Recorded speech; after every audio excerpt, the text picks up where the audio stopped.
but we hit them hard yesterday, and we're going to hit them again hard today. Has Trump become desperate for a win after Iran claimed victory in its latest confrontation with the United States?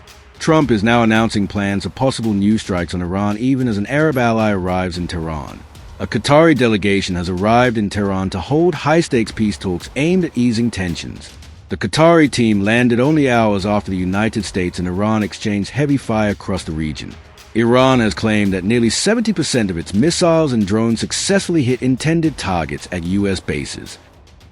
IRGC statement read, and I quote, "Four important targets were hit at the airbase and command center of the child-killing American Army in Al-Azraq, Jordan."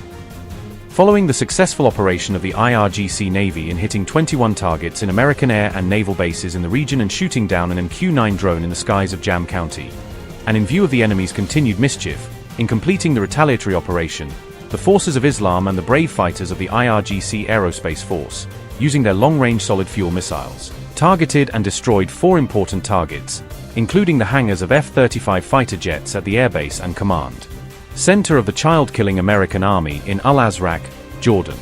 Our forces are ready for a crushing and decisive response to any renewed aggression by the enemy, and the consequences of any renewed aggression will be the responsibility of the American enemy." Unquote. Meanwhile, reports emerged of fresh attacks targeting U.S. military bases in Bahrain and Kuwait, signaling a further escalation in the rapidly widening confrontation. Iran claims its latest retaliatory strike directly targeted the U.S. Navy's 5th Fleet headquarters in Bahrain, marking a major escalation in the Gulf confrontation. The IRGC is warning that American military installations across the Middle East remain vulnerable if Washington continues its military campaign against Iran. Iran says its retaliation extended beyond Bahrain, with missile and drone attacks also targeting U.S. military facilities in Kuwait. Tehran claims long-range missiles struck key targets at the Al-Azraq airbase in Jordan, where American forces maintain a strategic presence. Iran has vowed a crushing response to any further U.S. attacks, signaling that its retaliatory campaign could widen across the region if tensions continue to rise. Iran International Report said, and I quote, "Iran's Revolutionary Guard said they struck four key targets at the U.S. Al-Azraq airbase in Jordan, including what they described as F-35 fighter shelters and a command and control center."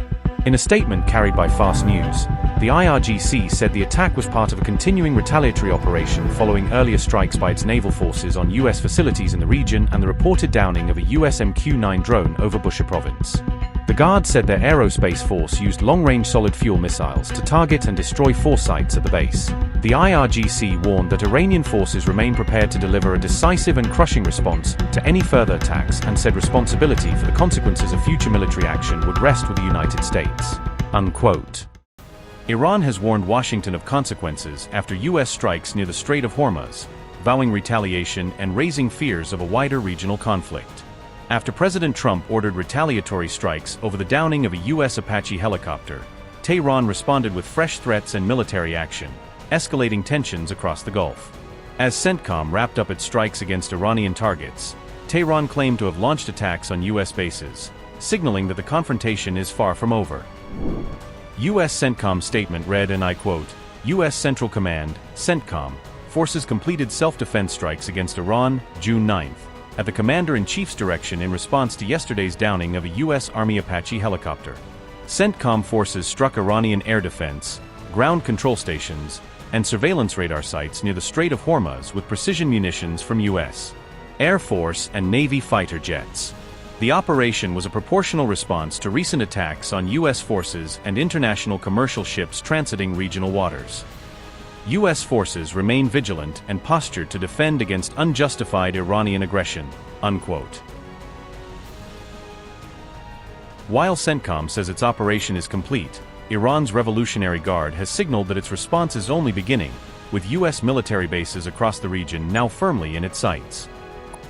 Iran's Qatari Al-Anbiya Central HQ statement read, and I quote, "In response to the aggression of the terrorist American Army in areas of southern Iran under the false pretext of their helicopter crashing, several U.S. bases in the region have been targeted by a powerful assault from the heroic army of the Islamic Republic of Iran and the brave warriors of the IRGC.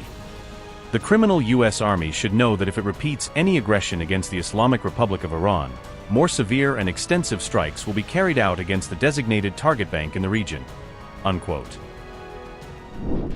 Trump's so-called self-defense strikes after the Apache loss appear to have faltered almost as soon as they began. Another MQ-9 drone has reportedly been downed by the IRGC in Jam City, in Iran's Bushehr province. On camera, IRGC air defenses appear to intercept an American drone as U.S. battlefield losses mount. Mojtaba appears to begin his revenge campaign as the first missile is launched from Iran amid renewed aggression. I've been working with Iran for a number of months, and they should sign their deal. It's a good deal. It doesn't give them the right to have a nuclear weapon. In fact, it totally prohibits them from ever having a nuclear weapon. And it was just tap, tap, tap. I don't know what they're doing. So they then shot at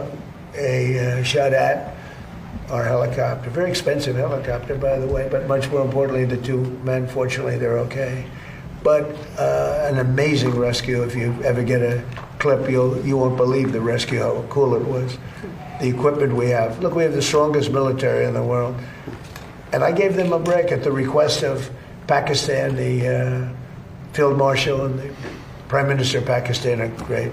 We stopped them from going to war with India. You would have had a nuclear war if it wasn't for me. But they became friendly to me, very friendly, and they're close to Iran, and they worked, and they still are working on trying them to do what's right. But we want a deal that's meaningful. We want a deal that works. We don't want to just have a Barack Hussein Obama deal, JCPOA, the worst deal. That was a path to a nuclear. It's the exact opposite. You know, I like on television, they say, oh, they should have kept that deal. First of all, it was over. It was a short-term deal. But that deal was a path to a nuclear weapon. This is a path against a nuclear. You can't have a nuclear weapon. His was a path to a nuclear weapon. They were developing, during his administration, nuclear weapon. If they had a nuclear weapon, there'd be no Israel, there'd be no Middle East, and they would have absolutely shot at us. So we'll see what happens. But we hit them hard yesterday, and we're going to hit them again hard today, in case you miss it, in case you don't turn on your television set. And we'll see what happens with the deal. We were really close to a deal, but they keep tapping us along. They keep playing us for suckers because, you know what? They dealt with some very stupid presidents. I have to say that. I'm embarrassed to say it.